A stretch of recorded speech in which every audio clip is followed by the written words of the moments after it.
Well, there were 20 people in that house, including myself. So there's a lot of energy in that house. Everyone was trying to be as vocal and as loud and sell. So it's just, you get lost in that craziness. So you just have to find the perfect time to show who you are and just say, because you can't just be talking when everyone is talking and nobody is talking.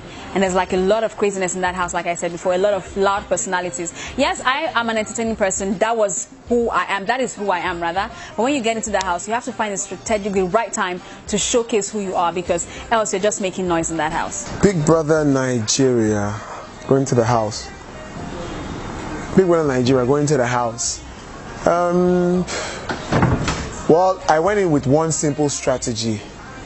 Do not adulterate your brand. Now, what is Angel's brand? I'm not a comedian.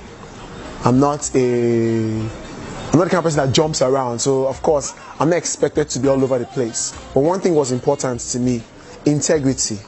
Because I'm a businessman and a filmmaker. And all of these involve people giving me large amounts of money in form of investments.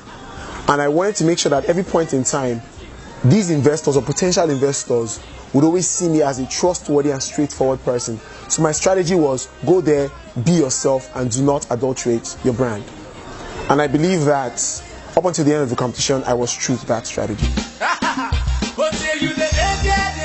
Who do I think is deserving of winning Big Brother Nigeria? To be very honest, I really can't tell, because like I said, I wasn't focused on other people.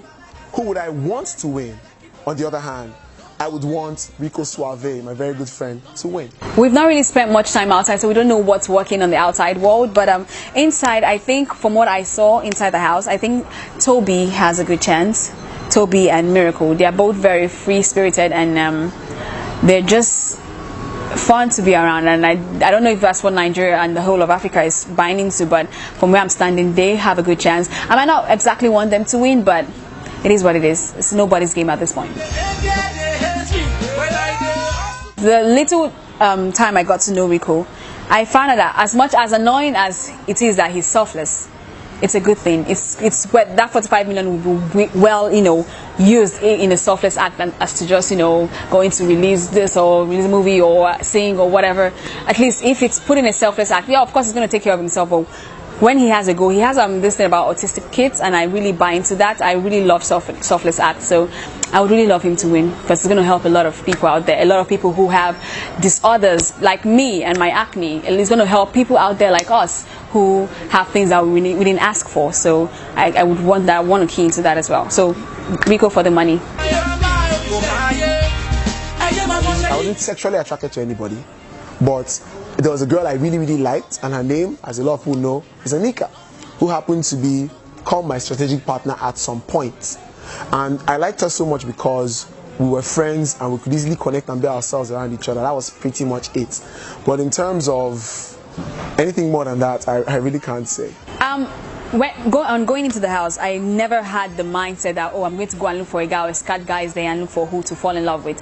I went in there to strictly just play the game, walk my way up to the 45 million, and just enjoy myself. So I didn't have a plan of getting entangled with anybody, and I didn't. It didn't even happen by chance or by plan. So there was nobody I was romantically involved with or interested in the list.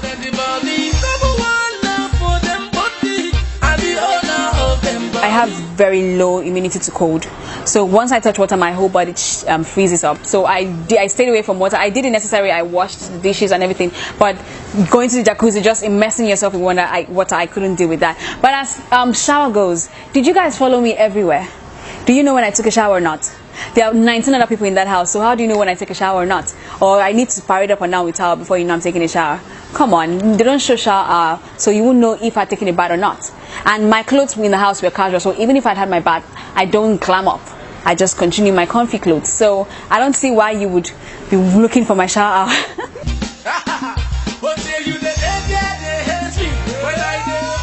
I'm very fluid, but I have very low tolerance to bullshit or just drama. So in that house where you can't even stay away from me, the best is to just avoid it, because you don't know what your reaction might be. You might get a strike if you react, in some type of way. So the best way is to, I say, avoid playing in the mud so you don't get dirty. So I just stay away from the drama and collect my thoughts, because there's wisdom in silence. There's knowledge in silence. You just talk, and you just tell people how empty you are on the inside. But when you're quiet and reserved, you give yourself time to calculate your thoughts and just plan out what you're doing and just visualize where you want to go in that game. So it's not all about talking. Yes, it's a game. It's a TV drama where you have to entertain people, but also you have to also keep yourself in check. Not just go and talk and forget your own self. You need to always sit down, calm, cool, and collect your thoughts before you act, so that you don't misyan and mistalk and misact in the house. I was blown away, like blown away. I did not expect. I thought I played it pretty safe in the house, just kept away from drama, and then until the drama came to me and I got evicted. But when I got to the airport, first of all, everybody was all like, "Hey, Angel." I was like, "Oh, yeah." Angel and Ahneeka, they attached myself so. But when I got outside, I was like, Ahneeka, and then I got a crown and flowers. I was like, okay. Thank you everyone who came out. It was late, yo, and you came out, stood even with the pushing, the dragging. I love you guys, and I swear to God, I would not let you down.